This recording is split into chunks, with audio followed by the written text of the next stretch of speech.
Assalamualaikum warahmatullahi wabarakatuh. Kami dari kelompok 3 akan menjelaskan materi tentang pertama-tama, perkenalkan, nama saya Putri Alia Rahmah. Saya Sofia. Saya Muhammad Fatih. Muhammad Putra. Silahkan menyaksikan videonya. Alat pembayaran internasional adalah instrumen yang digunakan untuk melakukan transaksi lintas negara. Ini termasuk mata uang asing, cek, wesel, transfer bank internasional, kartu kredit, dan pembayaran elektronik seperti PayPal atau Bitcoin. Setiap alat memiliki kelebihan dan risiko sendiri-sendiri, tergantung pada kebutuhan dan preferensi pengguna. Perdagangan internasional biasanya melibatkan beberapa metode. Pertama, transfer bank internasional. Pembayaran langsung dari rekening pembeli ke rekening penjual melalui bank. Lalu ada yang kedua yaitu wesel, instrumen keuangan yang dijamin oleh bank pembeli dan digunakan untuk membayar penjual. Dan ada yang ketiga yaitu kartu kredit. Pembayaran menggunakan kartu kredit yang diterbitkan oleh bank memungkinkan pembeli untuk melakukan pembelian dan pembayaran nantinya. Lalu yang keempat adalah letter of credit atau dalam kurung LC. Instrumen pembayaran yang diterbitkan oleh bank pembeli untuk menjamin pembayaran kepada penjual setelah dokumen-dokumen yang sesuai telah diserahkan. Lalu yang kelima ada pembayaran elektronik. Seperti metode seperti PayPal, TransferWise, atau Bitcoin yang memfasilitasi pembayaran secara elektronik antara pembeli dan penjual. Neraca pembayaran adalah catatan sistematis dari semua transaksi ekonomi yang dilakukan antara penduduk suatu negara dengan penduduk negara lain dalam periode waktu tertentu, biasanya 1 tahun. Ini mencakup transaksi perdagangan barang dan jasa, investasi internasional, serta transfer unilateral. Selanjutnya, neraca perdagangan adalah komponen dari neraca pembayaran yang mencatat nilai ekspor atau barang dan jasa yang dijual ke luar negeri dan impor atau barang dan jasa yang dibeli dari luar negeri suatu negara dalam periode waktu tertentu.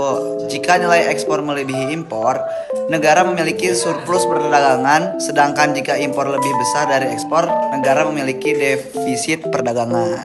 Pos-pos neraca pembayaran yaitu 1. Neraca perdagangan barang, kedua neraca perdagangan jasa, ketiga pendapatan primair, keempat transfer unilateral, kelima investasi internasional, 6 perubahan cadangan devisa.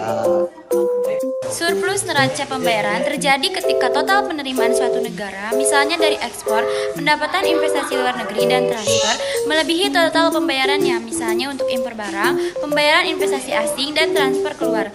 Surplus biasanya dianggap sebagai indikasi kesehatan ekonomi suatu negara karena menunjukkan bahwa negara tersebut memiliki lebih banyak mata uang asing masuk daripada yang dikeluarkan. Lalu selanjutnya ada defisit neraca pembayaran terjadi ketika total pembayaran suatu negara melebihi total penerimaannya.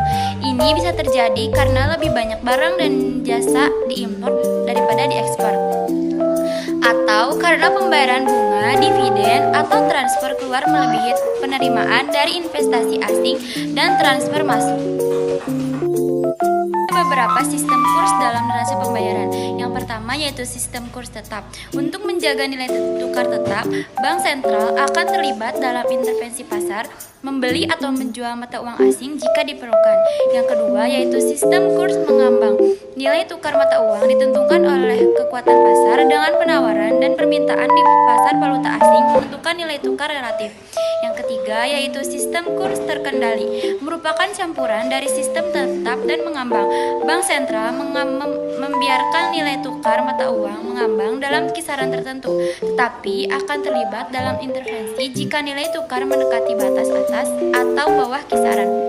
Yang keempat yaitu sistem kurs serikat mata uang.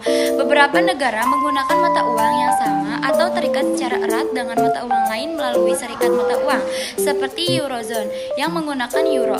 Nilai tukar mata uang dalam serikat mata uang ditentukan oleh aturan dan kebijakan yang diberlakukan oleh bank sentral yang terlibat.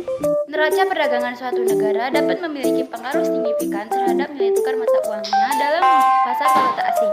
Beberapa pengaruh utama antara lain: 1. Peningkatan ekspor versus impor. Jika suatu negara memiliki surplus perdagangan, nilai ekspor melebihi nilai impor, permintaan terhadap mata uang negara tersebut cenderung meningkat. Hal ini karena negara-negara lain perlu membayar dengan mata uang negara tersebut untuk membeli barang dan jasa ekspor. Akibatnya, nilai tukar mata uang tersebut dapat menguat. Yang kedua, defisit perdagangan. Sebaliknya, jika suatu negara memiliki defisit perdagangan atau nilai impor melebihi nilai ekspor, maka negara tersebut memerlukan lebih banyak mata uang asing untuk membayar impor daripada yang diperoleh dari ekspor. Ini dapat menyebabkan pelemahan nilai tukar mata uang negara tersebut.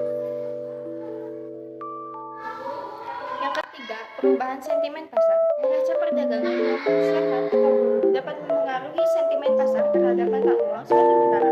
Investor mungkin lebih cenderung membeli mata uang negara dengan surplus perdagangan yang besar karena dianggap lebih stabil. Sementara mata uang negara dengan defisit perdagangan mungkin dianggap lebih rentan terhadap tekanan devaluasi. Yang keempat yaitu kebijakan moneter. Bank sentral dapat menggunakan kebijakan moneter seperti tingkat suku bunga untuk memengaruhi nilai tukar mata uang yang sebagai respons terhadap kondisi neraca perdagangan. Misalnya, bank sentral dapat mengintervensi di pasar valuta asing untuk memperkuat atau melemahkan nilai